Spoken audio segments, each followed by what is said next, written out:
Bueno, los estaba saludando y en primer lugar agradecer, pero además exaltar a Catalina y a Carolina. O sea, creo que el espacio que se está abriendo y la fuerza que le estamos dando a este tipo de conversaciones, a este tipo de escenarios donde nos reunimos profesionales a discutir, a analizar, a llevar el aprendizaje y el desempeño a otro nivel, son absolutamente valiosos. De manera que, Cata, muchas gracias y todo mi reconocimiento y mi respeto para el trabajo que ustedes hacen. Bueno, les cuento entonces un poquito quién soy y bueno, de qué quisiera que conversemos juntos. Como lo decía Catalina, mi nombre es Johanna García. Yo tengo a cargo, llevo trabajando en Overlap, que es una firma de consultoría española, 8 años, y ahorita tengo a cargo un área muy retadora que tiene que ver con toda la dirección técnica y el desarrollo de negocio. De profesión soy psicóloga, pero las personas con las que he trabajado en muchas oportunidades me han dicho que tengo cabeza de ingeniera.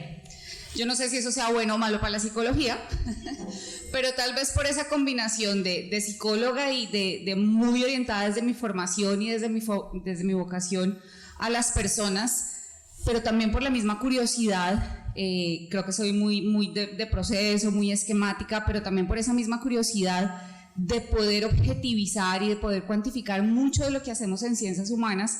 Creo que he venido encontrando este camino de la data que me ha parecido súper apasionante y que al final, desde mi punto de vista, lleva a los procesos de talento humano a otro nivel, ¿sí? Hacemos mucho, trabajamos mucho, hacemos grandes esfuerzos desde, en general, los procesos de talento humano y pues por supuesto desde aprendizaje, pero nos falta o nos da la sensación que nos falta, decimos en Colombia, el centavito para el peso, ¿no? Y es demostrar lo que hacemos, lo que logramos, cómo impactamos y poderle decir al negocio, señor negocio, si yo dejara de hacer lo que hago, esto es lo que usted va a perder, ¿no? Entonces justamente de eso quisiera que conversáramos el día de hoy.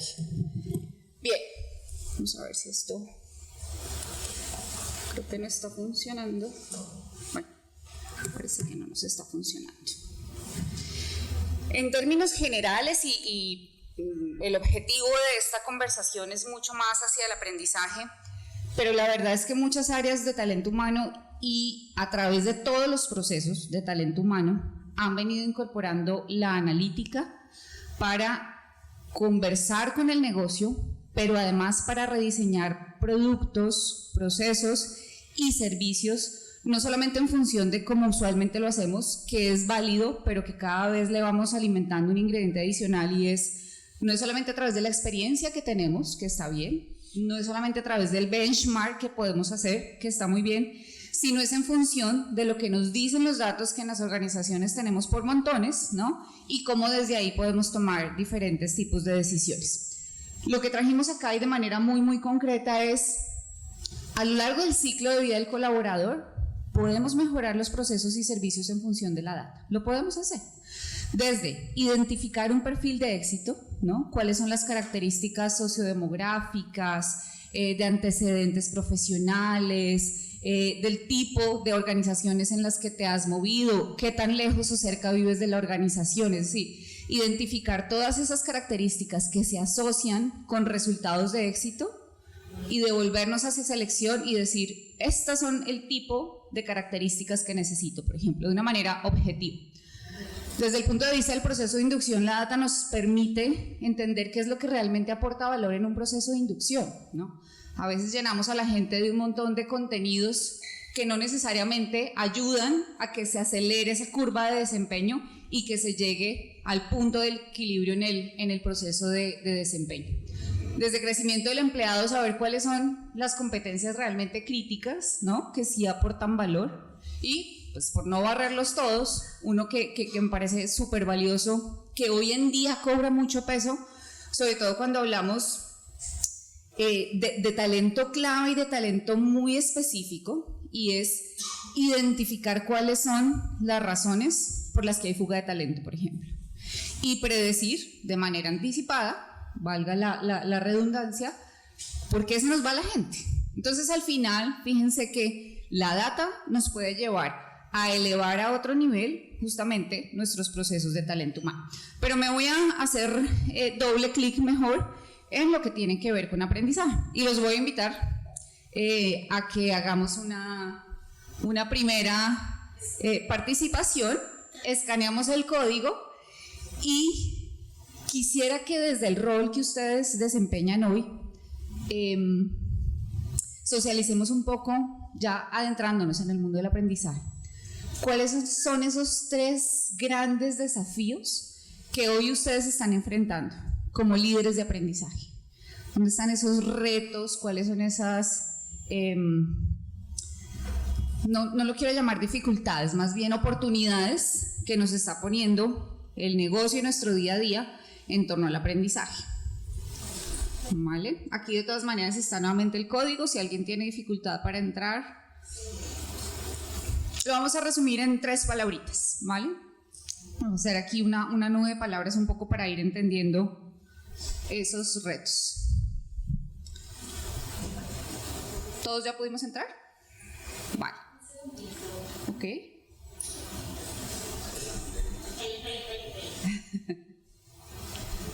Creo que todavía no los deja ingresar nada, pero ya deberíamos estar en la página. Ahí, perfecto. Ahí estamos todos. Listo. Entonces nos preguntan cuáles son los 3 principales desafíos, idealmente si podemos poner 1 o 2 palabras como máximo, para el aprendizaje en las organizaciones hoy. ¿Dónde están esos grandes retos que tenemos hoy?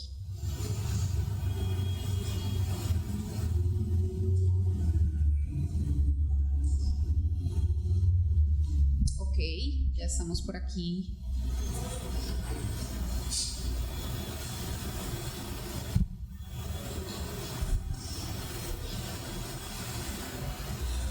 Hay unos que salen con mucha frecuencia, además que son de años, ¿no? La cultura del autoaprendizaje, por ejemplo, venimos con esa lucha hace años. Vale. Vamos a dar unos minutitos, unos segunditos.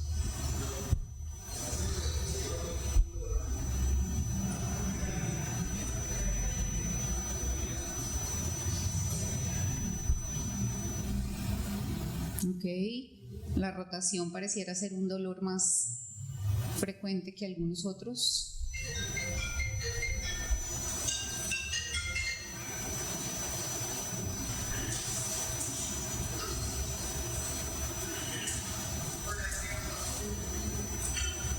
Vale.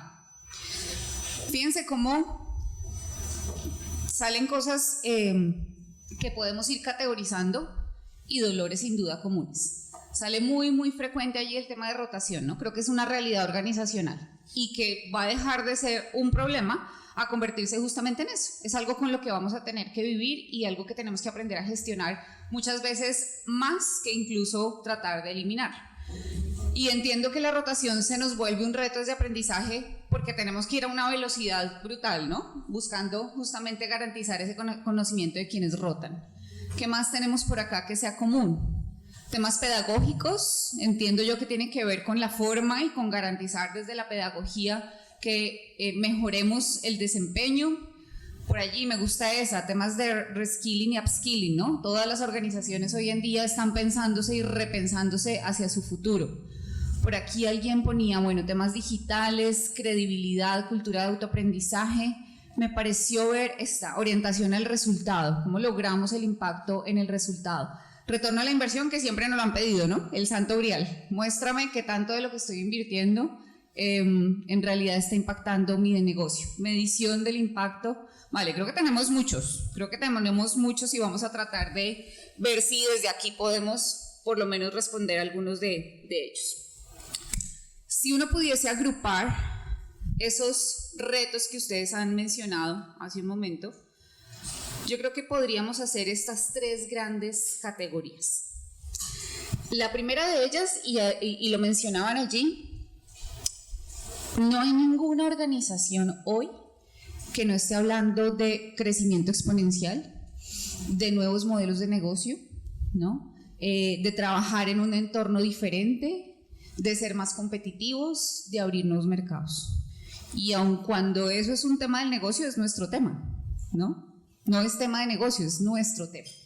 Muchas organizaciones, y de hecho ustedes lo mencionaron por allí, están pensando en cuáles son esas capacidades que necesitamos ni siquiera tan a futuro.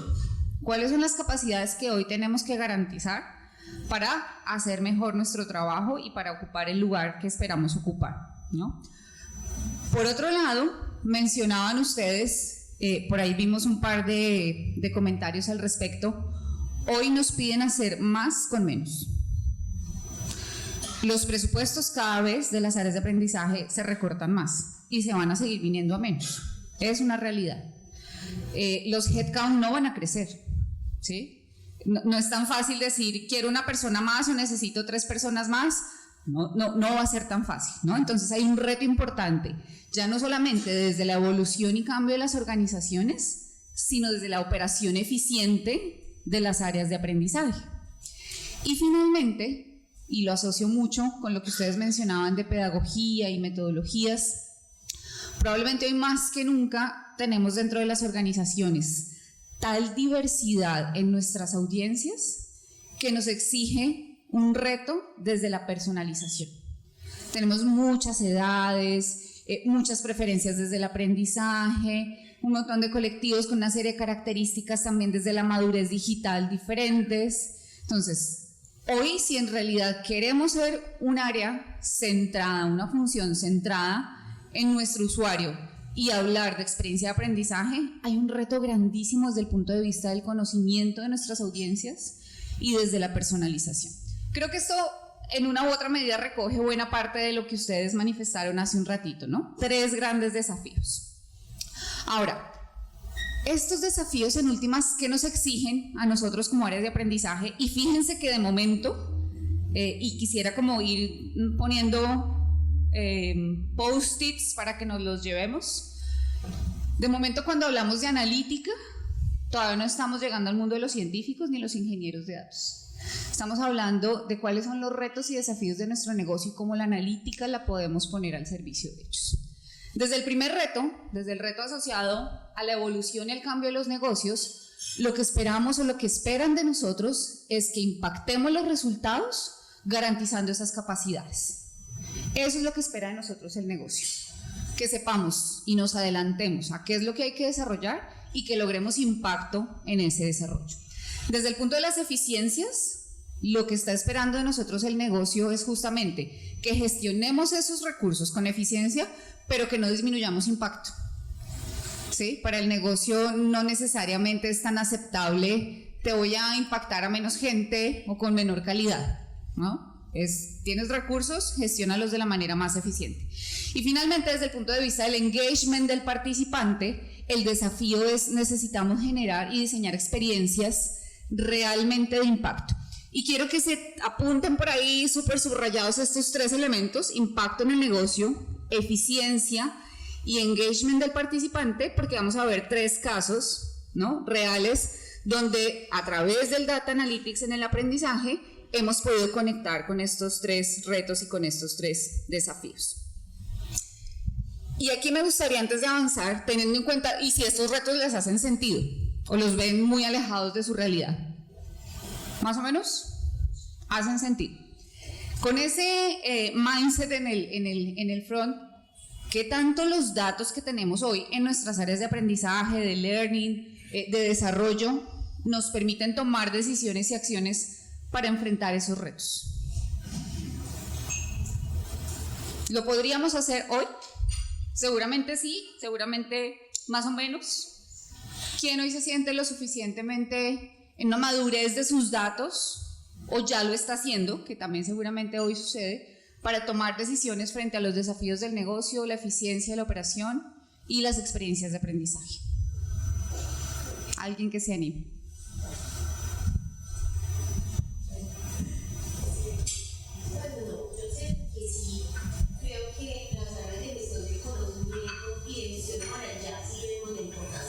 ¿De acuerdo? Creo que aquí hemos y llevamos también generando análisis y reflexión de esos datos. O sea, creo que ya hemos avanzado. Creo que la dirección de Colombia estamos muy quedados frente a. Totalmente de acuerdo. Cuando obviamente el negocio nos pediría, no seamos como, no sé qué decir. Hoy creo que ya vamos caminando en eso. De hecho, ahorita decía, uno de los resultados es el impacto o el rol desde nosotros. Ajá. De conocimiento.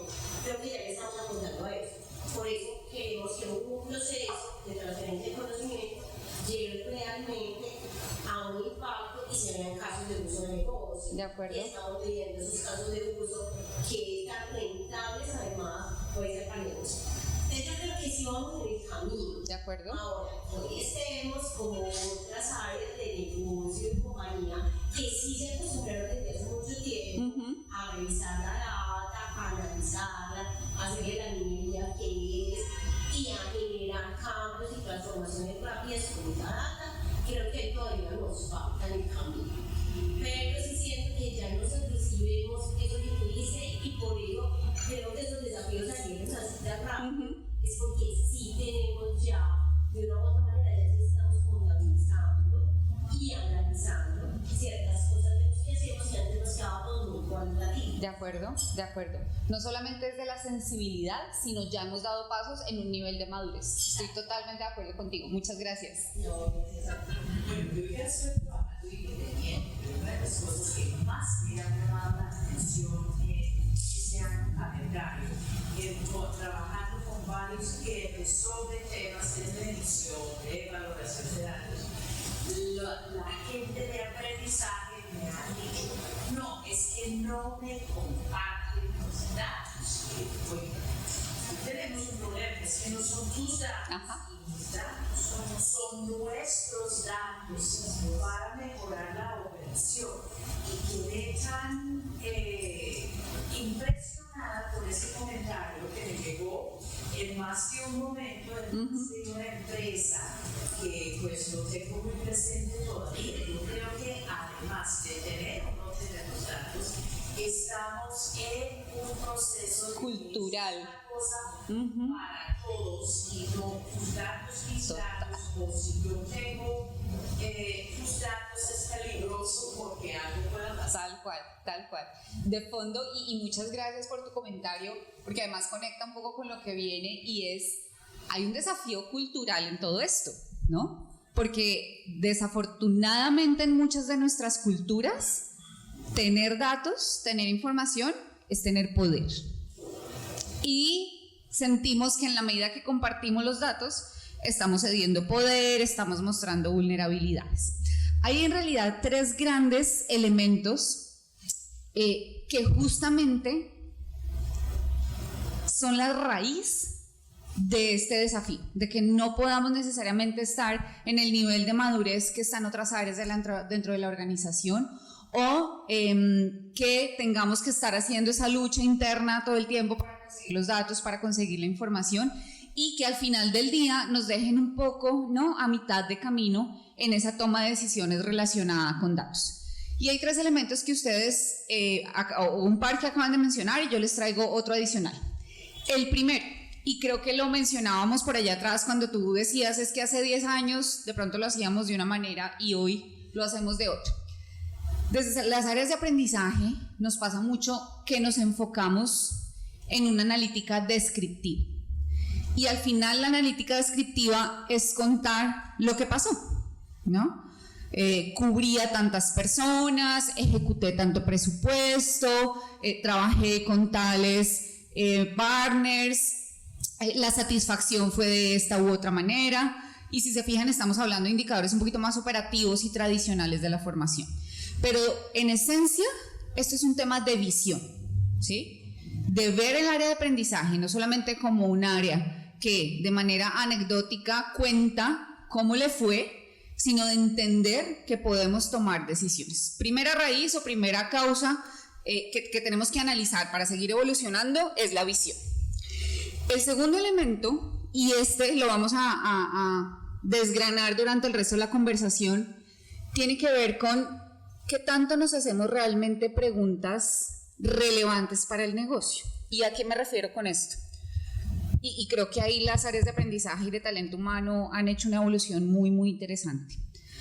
A veces se nos olvida que trabajamos para el negocio, ¿no? Entonces queremos saber si la formación estuvo bien, estuvo interesante, estuvo chévere, si el formador estuvo buenísimo, si las ayudas, si la plataforma, si la gamificación, pero no nos preguntamos, ¿y esto resolvió un problema de negocio? ¿Esto anticipó una capacidad para el negocio? ¿Esto contribuyó a preparar a una población para resolver un reto? Entonces, retos desde la visión, pero además también necesitamos seguir evolucionando esa capacidad de hacernos preguntas relevantes. Y lo que tú decías, la tercera es la pertinencia y la intención del dato. Yo resumiría lo que mencionamos por allá atrás. Tenemos retos en gobierno del dato y no es solamente en aprendizaje. Las organizaciones hoy en día se han dado cuenta que no tienen gobierno del dato. ¿Qué es gobierno del dato? No se sabe dónde está, no se sabe en qué forma está, no se sabe quién es el dueño, no se sabe a quién se le pide, no es confiable. Entonces, antes que pensar, porque nos pasa mucho, antes que pensar en si me contrato un científico o un ingeniero de datos para mi área, lo primero que yo tengo que arrancar es desde acá, ¿no? Y es establecer unos mínimos del gobierno del dato, incluso desde mi misma área. ¿Qué me interesa recoger en función de las preguntas que me quiero hacer? ¿Cómo lo voy a recoger? Y no se trata de software súper especializados, ¿sí? Uno puede hacer analítica en Excel, pero de fondo es garantizar esos mínimos en la calidad, en la confiabilidad, en la disponibilidad y en la toma de decisión frente al dato. Ese es el gobierno del dato. Y ahí hay muchos desafíos, conecta mucho con lo que tú mencionabas hace un momento. Esta es un poco la evolución y desde ese punto de vista un poco para pensar, bueno, esas son las tres grandes causas de que no evolucionemos a la velocidad que de pronto otras áreas del negocio sí lo hacen. Si uno ve esta gráfica, que me parece muy interesante, nos muestra un poco el camino de la evolución justamente de la analítica. Fíjense que la exigencia en la ejecución, ¿no?, que es el eje horizontal, nos va diciendo, claro, qué tanto tenemos que tener mayor calidad, mayor especificidad, incluso unas funciones o unos equipos mucho más técnicos, y en el eje vertical el aporte de valor al negocio. Miren dónde está la analítica descriptiva, y yo lo llamo la gestión post-mortem, ¿no? O sea, ya cuando ya no podemos nada que hacer. Diciembre 15, cubrimos al 80% de la población. Ok, puede ser bueno o malo, depende de tu estándar, pero ya no podemos hacer nada, ¿no? Miren el aporte y la exigencia. Y a veces construimos unos cuadros de mando súper, ¿no?, bonitos, robustos, llenos de información, pero más allá del dashboard, lo importante es para qué me sirve el dashboard. Y si me quedo en la gestión post-mortem, pues no estoy aportando mucho valor al negocio. El siguiente elemento, quería buscar aquí el pointer, pero tampoco sé qué se hizo. Bueno, lo cuento desde acá. El siguiente elemento es la analítica diagnóstica, ¿no? Y es, ok, cubrí al 80% de la población, ¿pero por qué? ¿Por qué no al 90%?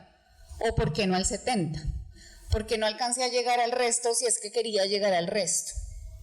Empezarnos a hacer preguntas sobre, y de nuevo, no hemos contratado a científico ni ingeniero de datos, todavía no hemos metido más gente al equipo ni hemos pedido aumento del headcount. Hacerme preguntas sobre esta primera analítica ya es un nivel de evolución, ya es dar un paso, ¿no? Ya es empezar a crecer nuestras capacidades analíticas. El siguiente nivel, que fíjense que ya exige mucho más desde la ejecución y por supuesto aporta más a nuestro negocio de aprendizaje y al negocio para el que trabajamos, es la analítica predictiva, ¿no? Y al final la analítica predictiva te dice qué ocurrirá si llevo un proceso de entrenamiento de esta manera, pero ¿basado en qué? O sea, el camino no me lo puedo saltar, necesito atravesar por los anteriores. Y finalmente la prescriptiva, que es, ¿usted quiere lograr este resultado? Haga esto, ¿no? Viene un poco de la mano del ejemplo que les ponía al comienzo. Los perfiles de éxito, ¿sí? Para identificar un perfil de éxito, yo primero, ¿qué es lo que hago? Identifico una analítica diagnóstica, entiendo por qué una persona tiene buenos resultados o no. Me voy a la predictiva y qué pasa si yo le cambio esta variable. Y al final, lo que sé es cuál es el perfil de éxito o el entrenamiento de éxito o el plan de formación de éxito para lograr determinado resultado. Ese es el camino que muchas organizaciones, y estoy segura que las de ustedes también, está tomando hacia esa evolución. Pero esencialmente esto pasa por hacernos preguntas y por respondernos estas preguntas de cara al negocio.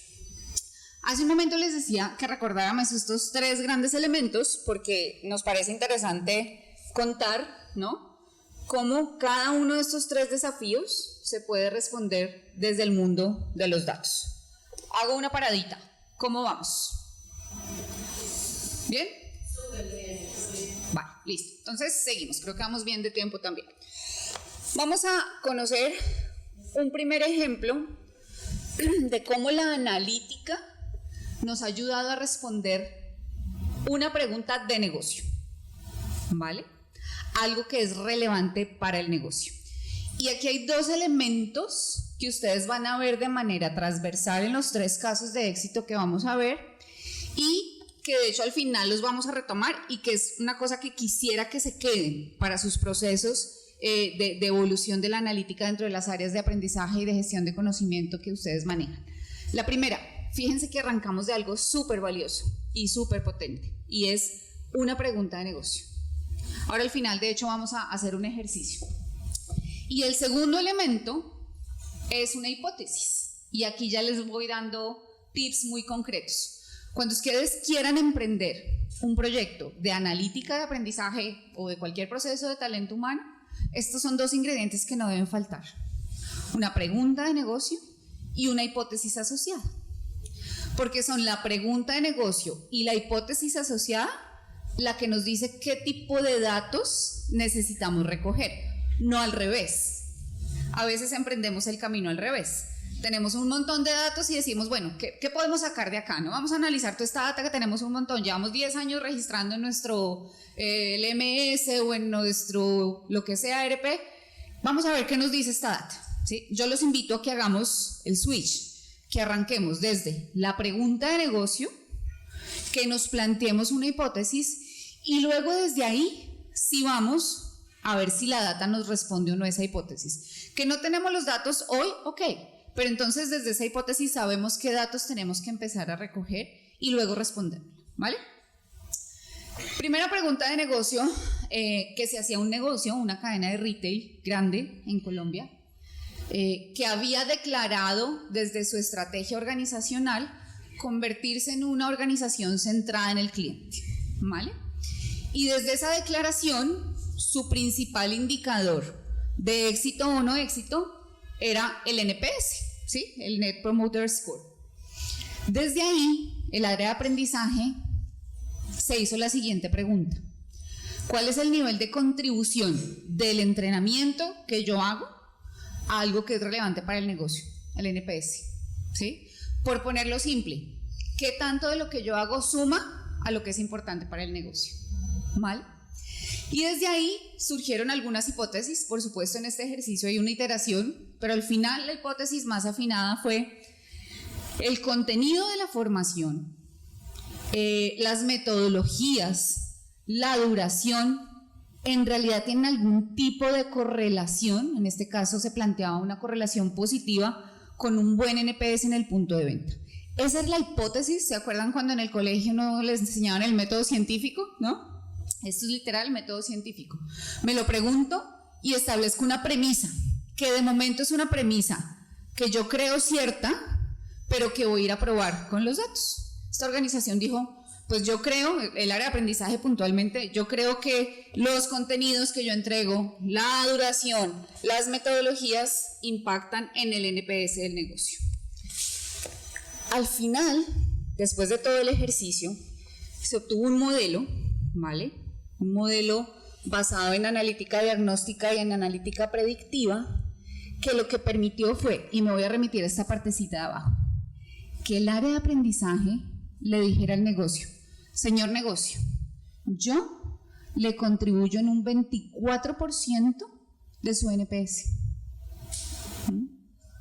Si usted deja de lado la función de aprendizaje, prepárese porque su NPS en promedio le va a bajar en un 24%. Pero, por más que yo haga mucho mejor mi trabajo, seguramente podré incrementar un par de puntos. Pero no me exija que yo sea el único que le dispare su NPS. Fíjense el nivel, cómo cambia la conversación, ¿no? Diferente decir, sí, yo te cubrí a las 5,000 personas este año, hicimos unas muy buenas inducciones, hicimos un muy buen entrenamiento, ¿no? Que seguro ya esas conversaciones no son tan frecuentes, pero adicional a eso, te digo el nivel de aporte, no solamente de valor y desde la percepción, sino cómo yo estoy sumando de manera concreta a lo que es importante para ti, el NPS. Pero además, no solamente un modelo te permite decir cuánto haces o cuánto no haces, o cuánto contribuyes y cuánto no contribuyes. En este modelo lo que se logró identificar fue cuáles eran esas categorías que estaban relacionadas con el NPS. Hay unas que no son accionables directamente desde aprendizaje, ¿no? Por ejemplo, la dependencia a la que tú perteneces, pues aprendizaje no puede hacer nada. Pero hay otras que son justamente las que están aquí en la línea punteada, que sí son accionables desde aprendizaje. Y saber cuáles son las características, si se dan cuenta hay unos triangulitos verdes de mayor tamaño hacia arriba y unos triangulitos rojos de mayor o diferente tamaño hacia abajo. ¿Qué te pretende decir esta ilustración? Hay variables que correlacionan en mayor medida que otras con el NPS. Y aquellas que correlacionan con mayor medida, triángulo verde, deberían ser las que desde un modelo de diseño de servicios, aprendizaje empiece a accionar, ¿no? Al final, esto lo que te dice es, señor aprendizaje, no se desgaste más en la presencialidad formal, no se desgaste más, no sé si lo alcanzan a leer porque creo que se distorsiona un poquitito por el tipo de material, pero les cuento un poquito. Por acá, en la cuarta columna, formación en herramientas, que tiene un triangulito rojo. El modelo identificó, mírenlo por acá, que no era una formación relevante, que no generaba ningún impacto en el NPS. Pero por otro lado, que la metodología de formación en puesto de trabajo o padrino y los programas de formación en servicios tenían una correlación positiva con el NPS. Pero que, por ejemplo, las horas totales de formación, aun cuando era una relación positiva, no era tan de alto impacto como las otras variables. Entonces, fíjense cómo uno empieza a romper paradigmas.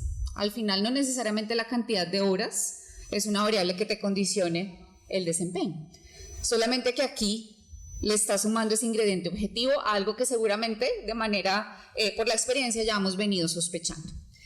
Insights clave que se obtuvieron de este ejercicio.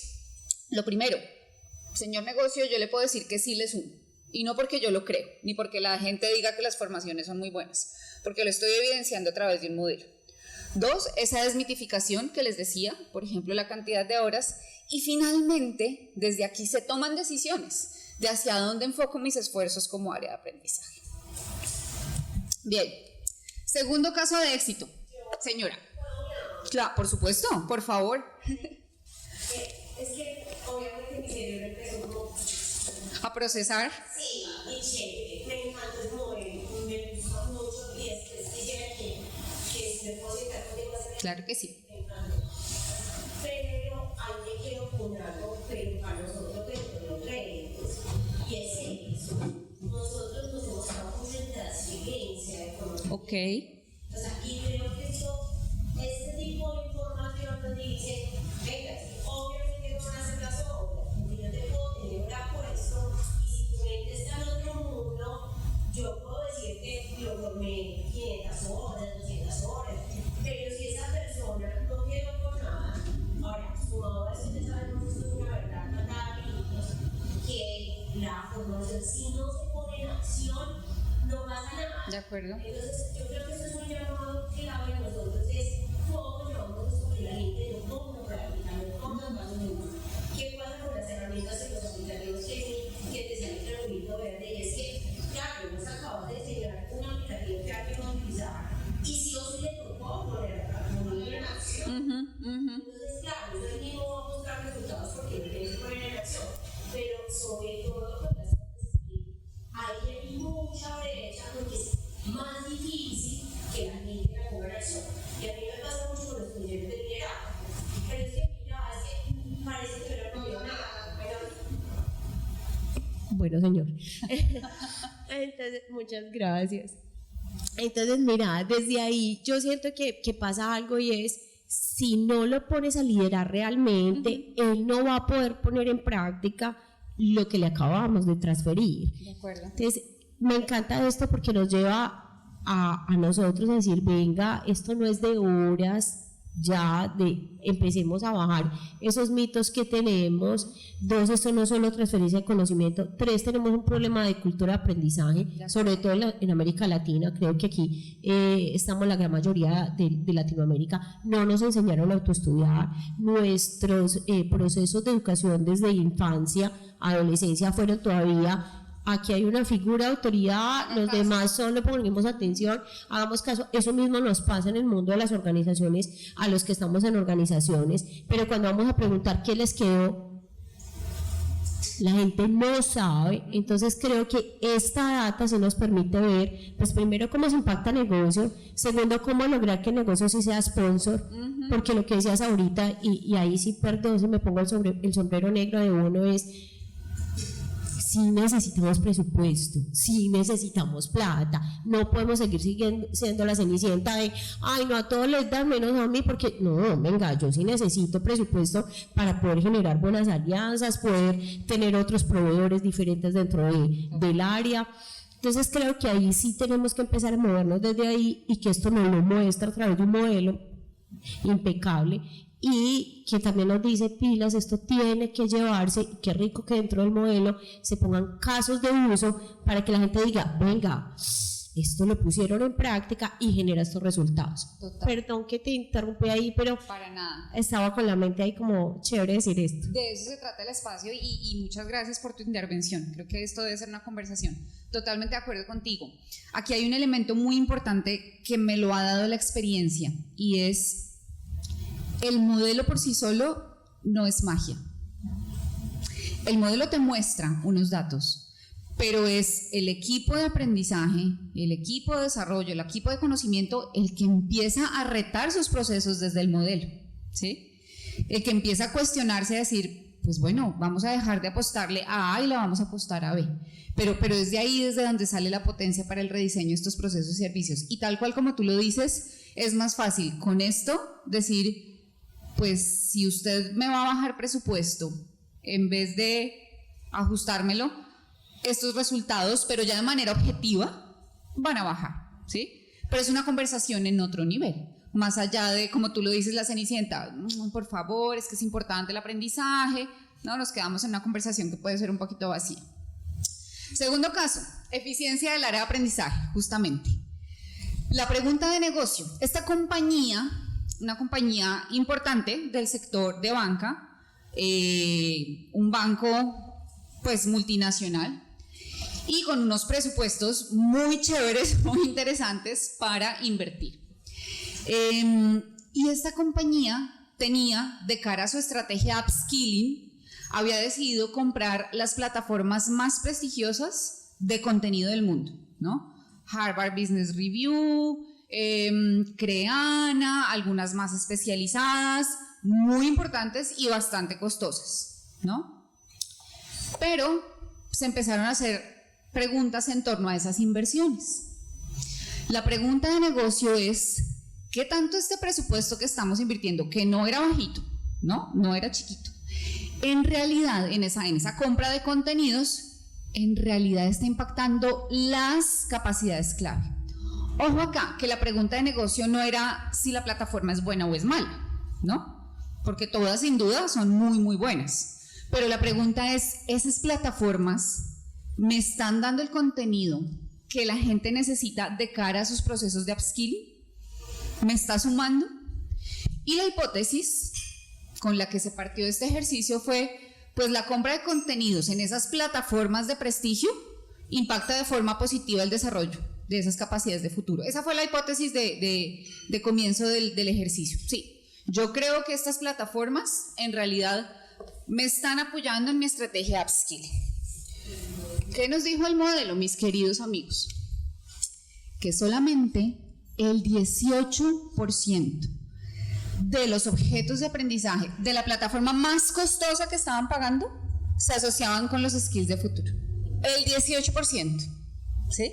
No porque la plataforma fuera mala, insisto, y no voy a mencionar acá nombres, pero aquí lo que evidenció el equipo de aprendizaje es: estoy pagando miles de dólares al año por una plataforma de alta calidad, pero que cuando la relaciono con los skills de futuro que yo, área de aprendizaje, tengo que desarrollar, solamente el 18% de los contenidos me suman a esos skills de futuro, ¿no?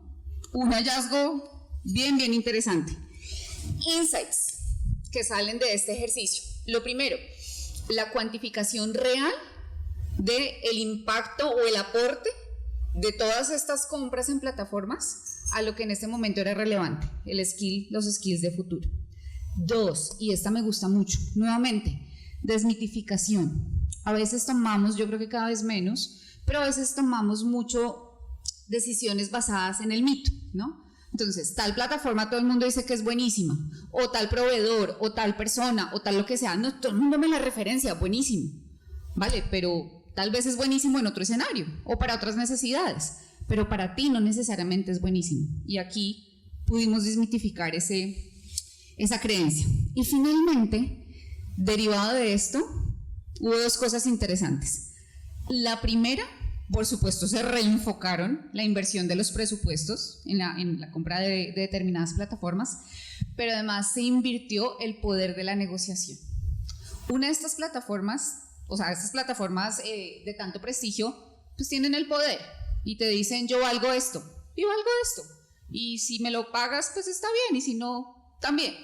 Aquí se invirtió el poder de la negociación, ¿sí? Entonces esta compañía tuvo la posibilidad de decir, ok, usted me cobra X, pero en realidad el aporte de valor que usted está haciendo no es el que yo espero. Yo estoy dispuesto a pagarle X dividido 2. Se invirtió el poder de la negociación, ¿vale? Basado en datos. Y el tercer ejemplo, si recuerdan el engagement del participante, que es otro de los desafíos que ustedes mencionaban, la pregunta de negocio es, ¿qué tanto las plataformas y herramientas de aprendizaje generan esa experiencia wow, ¿no? Generan ese engagement que hemos definido desde las áreas de aprendizaje? Y la hipótesis asociada se basaba mucho en que la personalización era un elemento clave en la generación de experiencias. Esta compañía consideró que la personalización era justamente lo que iba a lograr materializar esa oferta de valor de aprendizaje. Te vamos a generar experiencias wow, te vamos a dar lo que tú esperas, lo que tú necesitas. Aquí, ¿qué permitió este modelo? Y este también es un casito bien interesante. Yo creo que en buena medida, y hago un paréntesis antes de contarles el modelo, en buena medida parte de lo que somos hoy y de los retos que tenemos en las áreas de aprendizaje se derivan de la manera como tradicionalmente nos han medido, ¿no? Entonces nos miden mucho por coberturas y por ejecución de presupuesto. Cuando se nos mide por cobertura, se nos mete en la cabeza que tenemos que llegar a mucha gente y tenemos que llegar rápido, porque ese es el estándar de éxito. En este caso, lo que se identificó es que para poder lanzar y probar una experiencia de aprendizaje, una plataforma y unas herramientas que generaban experiencia de aprendizaje, lo primero fue, no vamos a llegarle a todo el mundo. Vamos a identificar lo que en el mundo de la innovación se denominan los early adopters. Y el modelo lo que permitió identificar fue de manera objetiva quiénes eran esos early adopters, dónde estaban, ¿no? No fue como, señores jefes de área, cuénteme quiénes son sus early adopters, propóngame 2 nombres, ¿no? Y a veces el jefe siempre pone los mismos 2 nombres para todo.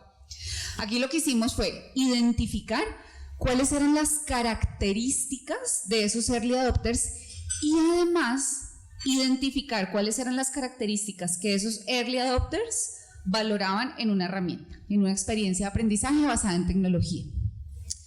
Desmitificamos esos criterios de clusterizar y arquetipar a las personas desde el punto de vista de su forma de aprender, ¿no? Porque nos fuimos a criterios objetivos. A veces arquetipamos o clusterizamos desde lo que nosotros creemos. No, es que este es menos digital, este es más digital, este es menos maduro, aquel, ¿no? No, esto fue realmente dónde están las debilidades y fortalezas de los equipos y desde ahí se hizo la clusterización. Y nuevamente, definición de focos de inversión. ¿Qué pasaban? Y solamente por dar un par de ejemplos reales. Cuando se hizo este piloto con esos early adopters, por ejemplo, se fue identificando que en algunos países donde se lanzaba la plataforma se estaba bajando el consumo. Entonces se enfocaron estrategias de comunicación específicas en los colectivos que estaban bajando consumo, por ejemplo. ¿no? Entonces dejamos de ser masivos, dejamos de hacer cosas que le impacten a todo el mundo con el mismo mensaje y personalizamos, que es una de las variables que siempre resaltamos mucho en la experiencia de aprendizaje, ¿no? La personalización, ¿vale? ¿Cómo vamos? ¿Bien? Listo. Dicho esto, señores, ya quisiera pasar en estos últimos 10 minutitos. Bueno, ¿y qué pasos tenemos que dar? ¿No? Porque al final sé que muchas de las expectativas de estos espacios es, bueno, dime cosas que yo puedo ir accionando mañana, el lunes que llegue a mi oficina sin tener que pedir un presupuesto, sino que yo puedo ir haciendo. Y justamente les quiero contar algunas ideas de qué cosas podemos empezar a hacer de manera rápida. Lo primero, necesitamos incorporar los datos a la oferta de valor del aprendizaje. Es decir, nosotros mismos tenemos que creernos que el dato es importante y tenemos que contárselo al negocio y tenemos que contárselo a nuestros equipos, pero tenemos que creérnoslo. Y creérnoslo implica empezar a identificar, bueno, ¿y qué datos puedo empezar a recoger hoy para responderme esas preguntas de negocio? Y afirmar y contar y poner en nuestra oferta de valor que eso es un elemento diferencial. Y estas, si quieren, pueden ser más desde el mindset. Momento 2, no solamente es integrarlos en la oferta de valor, sino incorporarlos en la cadena de valor. Y pongo ejemplos. ¿Cuál es nuestra cadena de valor? Hacemos detección de necesidades. Paso número 1. Bueno, ¿cómo incorporamos ahí los datos? ¿Qué nos interesa incorporar? ¿A quién le pregunto? ¿Cómo le pregunto? Si utilizo encuestas, si hago observaciones, ¿cómo documento y cómo registro esa información? Desde el diseño, ¿qué datos puedo incorporar desde el diseño? ¿No? ¿Cómo lo hago? ¿Con qué frecuencia? ¿Qué herramientas utilizo? Desde la impartición o desde la producción, antes de la entrega, desde la producción, ¿qué puedo incorporar desde la producción? Yo tengo que empezar a entender que cada momento de esa cadena de valor del aprendizaje me genera algo, me genera algún dato, tiempos de respuesta, herramientas que utilizo, outputs que genero, porque desde ahí puedo intencionar el responder a aquellas preguntas que me haga. Elemento 3, y lo hablábamos al comienzo de la conversación, ustedes necesitan, o las áreas de aprendizaje necesitan más bien, incorporar un modelo de gobierno del dato. Sin un modelo de gobierno, cualquier proyecto de analítica de datos corre peligro, ¿vale? Si les cuento infidencias en lo que hacemos nosotros, un proyecto puede dedicar el 70% de su tiempo a recoger y cualificar la data, el 70%, porque es lo que ustedes mencionan, me toca ir a tocar una puerta, la otra, llamar a pedir permiso, que sí por favor, cuando ya logré eso, entonces unos lo guardan en Excel, otros en Access, otros en un papelito, unos guardan las cosas en unos y ceros, los otros, ¿no? O sea, el ejercicio robusto de cualquier proyecto de analítica va justamente por ahí, en ese gobierno. Y ahí yo creo que tenemos que estar muy conectados con el negocio, ¿cierto? Totalmente. Si el negocio ya tiene un data ley, en este caso el nuestro, pues venga, que esos datos estén todos conectados, como lo decía ahorita, que me parece súper clave, o sea, cómo los datos son de todos, no son privados, son de una compañía además, y cómo logramos que ese gobierno de los datos esté claro para todos. Y te digo, yo creo que un reto que también tenemos es todavía las bases de datos con las que trabajamos. ¿Por qué? Porque si seguimos usando bases de datos, unos en Excel, otros en Power BI, otros en SAS, otros desde GAI, cada uno desde va manejando los datos, entonces se nos vuelve una cosa impresionante. O sea, ¿cómo generamos realmente quién maneja qué base de datos, dónde se encuentra almacenada y cómo se puede trabajar con ellos? Yo creo que también tenemos un reto ahí de minería importante para poderlo revisar. Totalmente. Y es lo que más esfuerzo toma, es lo que más frustrante puede ser en estos proyectos, ¿no? El perseguir literal el dato, ¿sí? Pero una vez lo has logrado y además tienes la conciencia de, empiezas a movilizar a la organización, ¿sí? Y yo creo que es un dolor de todas las áreas transversales a la organización, que se recoge mucha información, además la recogemos desde lo que para nosotros funciona, desde la herramienta, y después no sabemos ni qué hacer con ella, ¿no? Entonces el gobierno es uno de los retos más importantes. Y esta cuarta, que bueno, ustedes están acá justamente por eso, y es nuestros equipos nosotros mismos necesitamos seguir haciendo unos procesos de upskilling, ¿sí? No nos podemos quedar atrás, ¿sí? Probablemente no tengamos que ser unos magos en Python o en R, pero sí necesitamos saber qué es eso, ¿sí? Sí necesitamos entender cuáles son esos skills que nos está demandando hoy nuestro cliente, nuestro mercado profesional, para cambiar de la escena, ¿no? Para seguir evolucionando en la escena. Y sus equipos de la misma manera, ¿sí? Necesitamos hacer esos procesos de upskilling de manera interna. Finalmente, ¿cómo avanzar? Desde nuestro punto de vista hay 6 grandes pasos que uno tiene que dar cuando quiere seguir evolucionando sus procesos de analítica. Y hemos trabajado mucho en el 1 y en el 2, ¿no? El primero es entender el desafío de negocio, no el desafío mío de cómo justifico para que me den más presupuesto o para aumentar mi headcount. El primer punto es cuál es esa pregunta que yo le quiero responder al negocio, cuál es el impacto que estoy teniendo en un indicador de éxito, ¿no? ¿Qué tanto de lo que estoy invirtiendo suma o no a un proceso de upskilling? ¿Qué tanto de lo que hago suma o no a la evolución de un equipo? El segundo elemento, que también lo vimos, tiene que ver con generarnos hipótesis, y es a partir de las hipótesis donde yo sé qué datos necesito. Esto llévenselo en su corazón y en su cabeza. Saber qué datos son los que necesito no debería estar condicionado por qué datos están disponibles, ¿vale? Es la hipótesis y la pregunta que yo me quiero responder las que me dicen cuáles son los datos que necesito. Que si están o no están en la organización, esa es otra historia, ¿vale? Y si no están, en algún momento estarán, porque ya entendemos para qué los vamos a utilizar. Tercer elemento, y en el 1 y en el 2 no necesitan ni ingeniero ni científico de datos, no los necesitan, ¿vale? En el paso número 3, que es la gestión de los datos, era justamente lo que estábamos hablando hace un momento, ¿no? Y es, pongo el Excel con el otro y homologo. Ahí sí necesitamos a un ingeniero de datos, ¿no? Que limpie la data, que si es una data estructurada con una no estructurada, que la homologue. Pero el 1 y el 2 lo pueden ir avanzando el lunes, ¿no? 8 de la mañana. Paso número 4, y ahí volvemos a estar nosotros como protagonistas, nosotros como analistas de datos, todos nosotros somos analistas de datos. Generación de esos insights. Por lo que les decía, el modelo solo no es magia. El modelo te pone una foto, ¿sí? Pero es en torno a las preguntas que le hagas al modelo donde tú generas insights para repensar si es que las horas, si es que la plataforma, si es que la forma como crea una experiencia genera el impacto que yo estoy pensando. Y el 5 tiene que ver con, que ese es un desafío también y se los dejo para sus estrategias de upskilling de sus equipos. Una cosa es tener el dato, una cosa es tener el modelo, otra cosa es tener los insights, pero otra cosa bien diferente es contar una historia con esos datos, ¿sí? Es transmitir una historia, una información que conecte con esos datos. A veces creemos que el dashboard nos cuenta la historia. No, el dashboard nos muestra cosas, pero construir una historia que nos permita transmitir de manera legítima, con conexión, con impacto, esos resultados y los insights es un skill que tenemos que desarrollar. Y finalmente, todo eso lo hicimos ¿para qué? Claro, para mostrar nuestros resultados, pero para repensar nuestros servicios, para repensar las decisiones que tomamos en torno a aprendizaje, conocimiento o desarrollo. Al final del día el punto 6 es la meta, ¿no? Pero ahí empieza otro ejercicio y es la repensada de los procesos y servicios.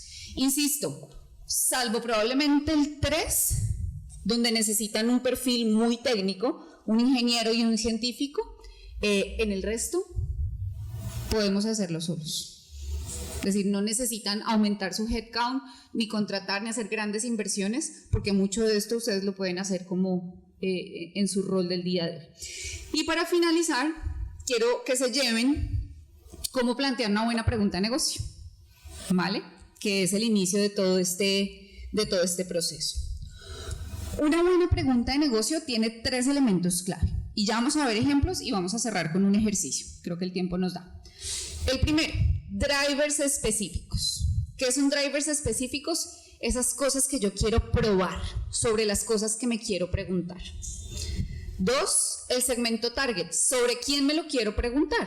¿Sí? ¿Qué tipo de colectivos? Ya voy cerrando.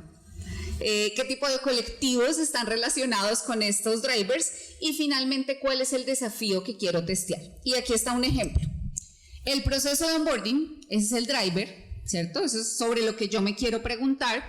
Disminuye el tiempo en el que el nuevo colaborador, ese es el target, la población, llega a su punto de contribución. La contribución es el desafío. Me lo llevo a los ejemplos que veíamos al comienzo. El entrenamiento, driver específico, aumenta o impacta el NPS. NPS sería el desafío en los colaboradores de las tiendas X y Y. ¿Vale? Yo traía un ejercicio, pero quiero ser muy respetuosa con el tiempo. Quiero que, por favor, lo escaneen y lo hagan, ¿vale? Y no sé si se los puedo mandar, Cata, para que después ustedes lo socialicen, porque es un ejercicio muy potente de si en realidad hemos identificado esos 3 elementos. Y si desde ahí los identificamos, podemos avanzar en el resto del modelo de medición. Finalmente, pues agradecerles por el espacio, perdón que me moví 3 minutitos, pero bueno, creo que dejamos no solo una semillita, porque sé que ya hay muchos árboles por ahí creciendo en este mundo, pero creo que es el camino para que sigamos evolucionando nuestra función. Muchas gracias a todos.